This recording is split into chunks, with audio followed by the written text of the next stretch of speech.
आज इस वीडियो में हम व्याकरण विभाग में करवाए गए पाठों की पुनरावृत्ति करेंगे। विद्यार्थियों, शब्द और पद, अनुस्वार और अनुनासिक, उपसर्ग और प्रत्यय की पुनरावृत्ति आप पहले भी कर चुके हैं। अतः आज इस वीडियो में हम श्रुति सम भिन्नार्थक शब्द और पर्यायवाची शब्द और इसके साथ साथ विलोम शब्दों की पुनरावृत्ति करेंगे। आइए सबसे पहले श्रुति सम भिन्नार्थक शब्द की पुनरावृत्ति करेंगे। आइए सबसे पहले हम जान लेते हैं कि श्रुति सम भिन्नार्थक शब्द कहते किसे हैं। वे शब्द जो सुनने तथा लिखने में लगभग समान लगते हैं किंतु उनके अर्थ भिन्न होते हैं, श्रुति सम भिन्नार्थक शब्द कहलाते हैं।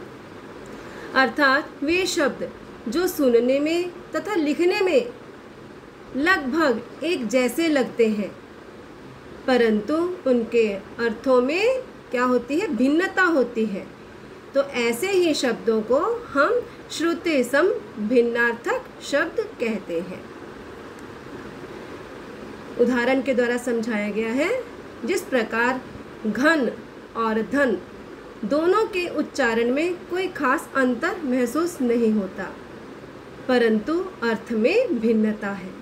देखिए कैसे, घन, घन का अर्थ होता है बादल, धन, धन का अर्थ होता है संपत्ति, यानी कि कितना अंतर है। लिखने में भी हमें एक जैसे ही, लगभग एक जैसे दिखाई दे रहे हैं लेकिन इनके जो अर्थ हैं वे भिन्न हैं। हिंदी भाषा में ऐसे बहुत से शब्द हैं, उनमें से कुछ प्रमुख शब्दों की सूची इस प्रकार है। शब्द और अर्थ। पहला शब्द आप देखेंगे उत्तर और उतर। उत्तर का अर्थ होता है एक दिशा या फिर इसका अर्थ जवाब भी होता है।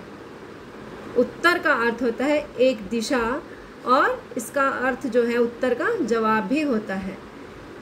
और इसका ही दूसरा शब्द दिया है उतर। लिखने में आप देखेंगे दोनों शब्द एक जैसे ही दिखाई दे रहे हैं लेकिन उतर का अर्थ क्या होता है, ऊंचे स्थान से नीचे आना। अगला शब्द जानेंगे पता, किसी का रहने का स्थान। पत्ता, पत्ता किसी पेड़ पौधे का पत्ता। परिमाण, मात्रा, नाप, तोल। परिणाम, नतीजा, फल।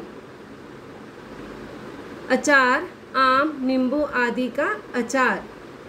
आचार, आचरण या फिर चाल चलन। इनके अंतर को हम वाक्य प्रयोग के द्वारा भी जानेंगे। बाहर, यहाँ शब्द लिया गया है बाहर। बाहर का अर्थ क्या होता है, बाहर जो है भीतर का विलोम है, किसी निश्चित सीमा से दूर। इसका वाक्य प्रयोग करेंगे। मैं घर से बाहर निकला ही था कि बारिश होने लगी। मैं घर से बाहर निकला ही था कि बारिश होने लगी। और दूसरा है इसमें शब्द बहार। अब देखिए आ की मात्रा ऊपर बाहर में भ को लगी है और यहाँ नीचे ह को लगी है लेकिन उनका अंतर देखिए कितना है। बहार, बहार का अर्थ होता है रौनक। वाक्य देखेंगे, बसंत ऋतु में बागों में बहार छा जाती है। अगला वाक्य देखेंगे, गृह, घर। वाक्य, हमें अपना गृह कार्य समय पर कर लेना चाहिए। दूसरा है ग्रह। ग्रह होते हैं नक्षत्र। हमारे सौरमंडल में अनेक ग्रह हैं। इसके बाद हम जानेंगे पर्यायवाची शब्दों के बारे में। एक जैसा अर्थ या भाव रखने वाले शब्दों को पर्यायवाची शब्द कहा जाता है। अर्थात समान अर्थ को प्रकट करने वाले शब्द ही पर्यायवाची शब्द कहलाते हैं। समान अर्थ को, एक जैसा अर्थ प्रकट करने वाले शब्द ही क्या कहलाते हैं, पर्यायवाची शब्द कहलाते हैं। इसके भी कुछ उदाहरण देखेंगे। पहला शब्द है समुद्र, इसके पर्यायवाची शब्द देखिए, सागर, जलधि, रत्नाकर। फूल, फूल के पर्यायवाची शब्द हैं पुष्प, सुमन, कुसुम। उपवन, उपवन के पर्यायवाची शब्द हैं बाग, बगीचा, उद्यान। पानी, पानी के पर्यायवाची शब्द हैं जल, नीर, वारी। इसके बाद हम जानेंगे विलोम शब्द के बारे में। इसकी परिभाषा देखिए, शब्दों के अपने निश्चित अर्थ होते हैं। उन अर्थों के विपरीत अर्थ देने वाले शब्द विपरीतार्थक शब्द कहलाते हैं। शब्दों के अपने निश्चित अर्थ होते हैं और उन्हीं अर्थों के उल्टे अर्थ देने वाले शब्दों को हम क्या कहते हैं? विपरीतार्थक शब्द कहते हैं। दूसरे शब्दों में विलोम, विलोम हम किसे कहते हैं? विपरीतार्थक शब्द को ही हम विलोम शब्द कहते हैं। दूसरे शब्दों में विलोम का अर्थ होता है उल्टा। जब किसी शब्द का उल्टा या विपरीत अर्थ दिया जाता है तो उस शब्द को विलोम शब्द कहते हैं। इसके भी उदाहरण देखेंगे। सुलभ, इसका जो है विलोम शब्द है दुर्लभ। उपकार, अपकार। कर्कश, मधुर। आदर का विलोम शब्द है निरादर। सभ्य, असभ्य। हल्का, भारी। अनुकूल, प्रतिकूल। सुंदर, असुंदर। निश्चित, अनिश्चित। तो विद्यार्थियों, हमने क्या क्या जाना? सबसे पहले हमने सीखा श्रुति सम भिन्नार्थक शब्द के बारे में, उसके बाद हमने पर्यायवाची शब्द के बारे में, और तीसरा हमने विलोम शब्दों के बारे में सीखा। इसके पहले आप क्या क्या पढ़ चुके हैं व्याकरण में? शब्द और पद, अनुस्वार और अनुनासिक, उपसर्ग और प्रत्यय। अब इन सब पर आधारित हम कुछ प्रश्नों के उत्तर देखेंगे। और विद्यार्थियों ध्यान रखिए, आपको परीक्षा में इसी प्रकार के जो प्रश्न हैं पूछे जा सकते हैं। इसके लिए ध्यान से देखिए।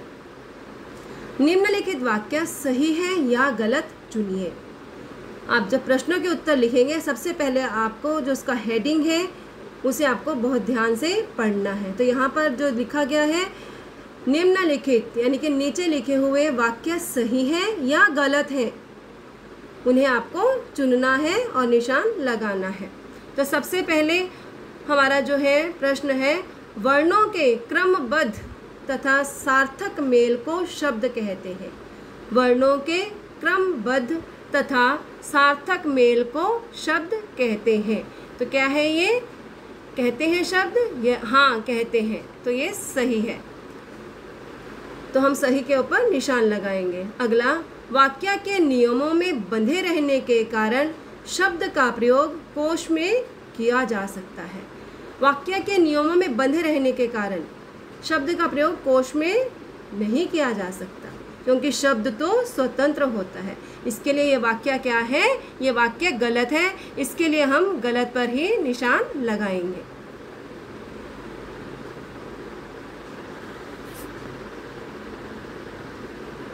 अगला प्रश्न है, जब शब्द वाक्य में प्रयुक्त होते हैं तो वे पद कहलाते हैं। जब शब्द वाक्य में प्रयुक्त होते हैं तो वे पद कहलाते हैं। तो ये क्या है? सही है। तो हम सही पर निशान लगाएंगे। अगला, शब्द भाषा की अर्थवान इकाई है, ये भी सही है।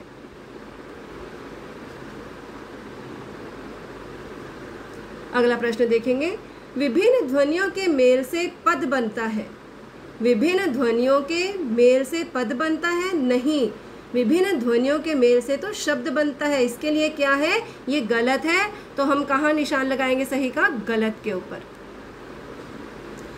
वाक्य में प्रयुक्त होते ही शब्द अपनी स्वतंत्रता खो देता है। वाक्य में प्रयुक्त होते ही शब्द अपनी स्वतंत्रता खो देता है। क्या ये सही है? हाँ, ये भी सही है। जब शब्द वाक्य में प्रयुक्त होता है तो वह अपनी स्वतंत्रता खो देता है।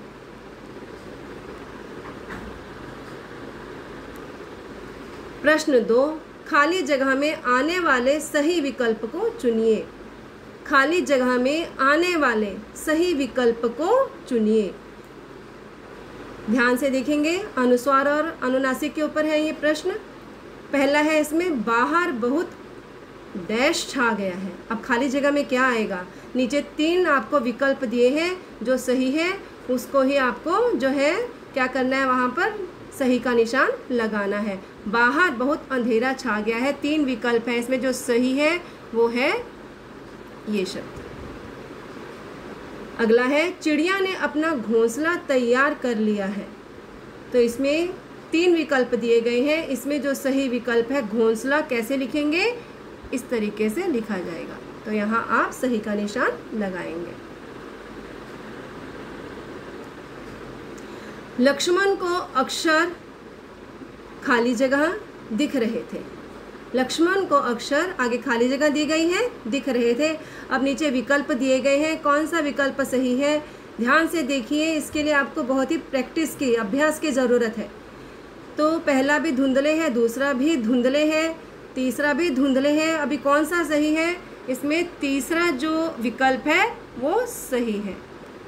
अगला है कृष्ण की डैश से अश्रुधारा बहने लगी। 3 विकल्प दिए गए हैं, आंखों से, आंखों से, आंखों से। अब इसमें सही कौन सा है? दूसरा।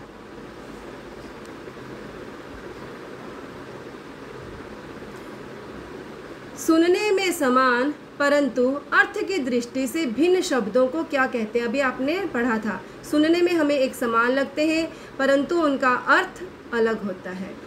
तो सुनने में समान परंतु अर्थ की दृष्टि से भिन्न शब्दों को क्या कहते हैं? श्रुति सम कहते हैं, श्रुति सम भिन्नार्थक कहते हैं, या फिर पर्यायवाची कहते हैं। तो इसका सही उत्तर है श्रुति सम भिन्नार्थक शब्द।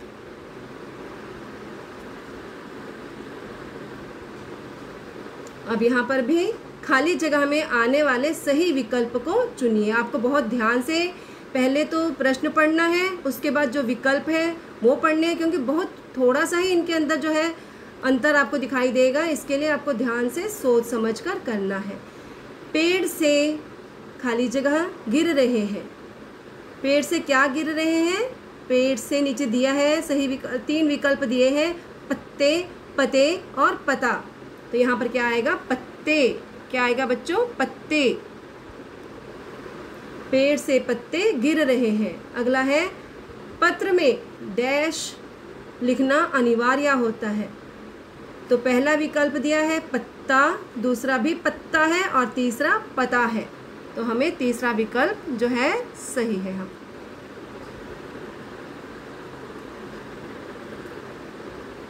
मैं घर से खाली जगह निकला ही था कि बारिश होने लगी।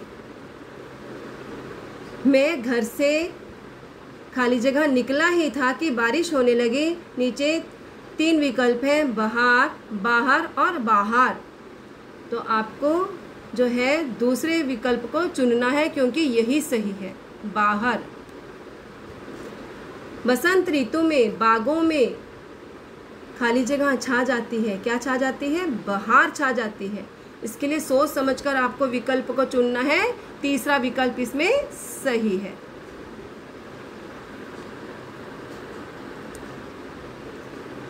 आगे उपसर्ग और प्रत्यय हैं।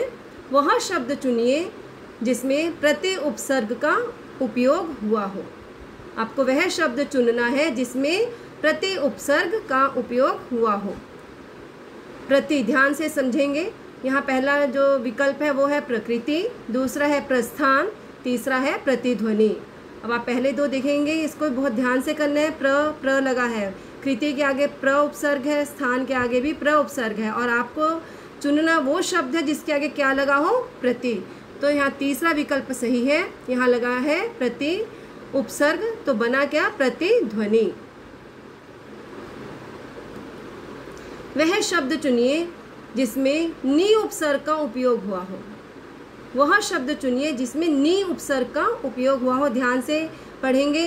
पहला निडर दिया है, दूसरा डर, और तीसरा विकल्प इसमें निडर है, जो कि सही है।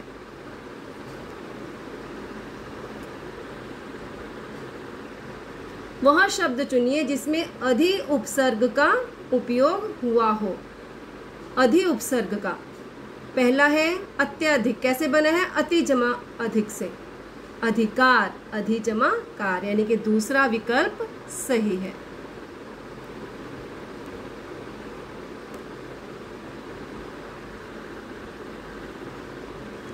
निम्नलिखित में सही उत्तर पर सही का निशान लगाइए। अभिमान शब्द में कौन सा उपसर्ग प्रयुक्त हुआ है? अभिमान, मान के आगे अभि जो है उपसर्ग लगा है, तो इसमें तीसरा जो आपका विकल्प है वो सही है, अभि।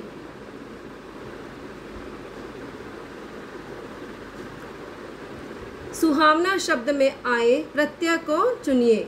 सुहावना, अब ध्यान से शब्द को पढ़ेंगे। सुहावना, तो इसमें जो विकल्प है पहला है आवना, दूसरा है वना और तीसरा है ना। और जो सही आपका उत्तर है, जो सही विकल्प है वो कौन सा है? आवना। घबराहट शब्द में आए प्रत्यय को चुनिए। घबराहट, घबराहट, तो इसमें 3 विकल्प है। पहला है हट, दूसरा है आहट और तीसरा है त। सही विकल्प कौन सा है? दूसरे वाला, आहट। कटवाई शब्द में आए प्रत्यय को चुनिए। कटवाई, तो इसमें कौन सा जो है? कटवाई शब्द में आए प्रत्यय को चुनिए। इसमें जो लगा है वो है वाई। यहाँ 3 विकल्प है, वाई, आई और वाई। तो इसके अंदर आप देखेंगे ऊपर कटवाई में जो पीछे ई लगी है कौन सी है, उसी को देखकर आपको जो है सही प्रत्यय को चुनना है।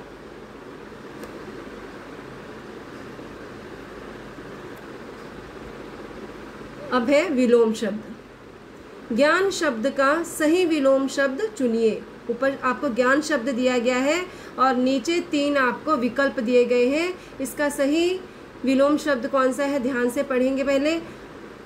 अज्ञान, ज्ञानी, विज्ञान, तो क्या हो सकता है? अज्ञान।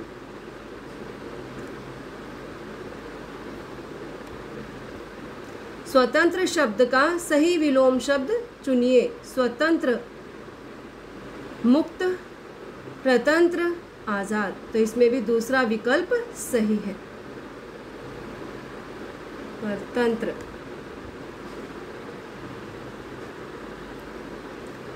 अब पर्यायवाची।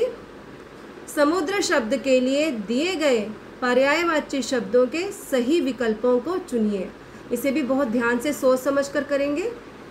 आपको हर विकल्प में आपको 2-2 पर्यायवाची दिए गए हैं। दोनों पर्यायवाची सही होने चाहिए, वो आपको देखना है, ठीक है। किसी में एक सही है, किसी में दोनों सही हैं, तो आपको वो वाला विकल्प चुनना है जिसके अंदर दोनों ही सही हों। तो पहला दिया है सागर जलधि, दूसरा है रत्नागर सरिता। अब आपको पता होना चाहिए सरिता नदी होती है। तीसरा है सरोवर और सागर, तो यहाँ सागर सही है, सरोवर गलत है। पहले में यानी कि पहले में दोनों ही सही हैं, सागर और जलधि। तो हम पहले वाले विकल्प को पहले वाले विकल्प में सही का निशान लगाएंगे, सागर जलधि। इसलिए आपको भी पहले क्वेश्चन को ध्यान से पढ़ना है और उसके बाद जो विकल्प दिए गए हैं उनको ध्यान से पढ़ना है और दोनों ही सही होने चाहिए, ठीक है। यहाँ सागर भी सही है और जलधि भी सही है, लेकिन निशान आपको एक ही जगह लगाना है। मैंने आपको केवल समझाने के लिए दोनों जगह निशान लगाए कि दोनों भी सही हैं, ठीक है। विद्यार्थी शब्द के लिए दिए गए पर्यायवाची शब्दों के सही विकल्पों को चुनिए। अब इसमें भी आपको ध्यान से देखना है। पहला है जिज्ञासु बालक, ठीक है। दूसरा इसमें विकल्प दिया है आपको छात्र और शिक्षार्थी। तीसरा दिया है विद्या और छात्र। अब ध्यान से सोचिए समझिए, पहले में बालक नहीं आना चाहिए था, है ना। दूसरे में छात्र भी सही है। छात्र स्कूल में क्या करने आते हैं? विद्या ग्रहण करने आते हैं। शिक्षार्थी शिक्षा ग्रहण करने वाला भी विद्यार्थी होता है, ठीक है। तो यहाँ पर दूसरा जो आपका विकल्प है वो सही है, ठीक है।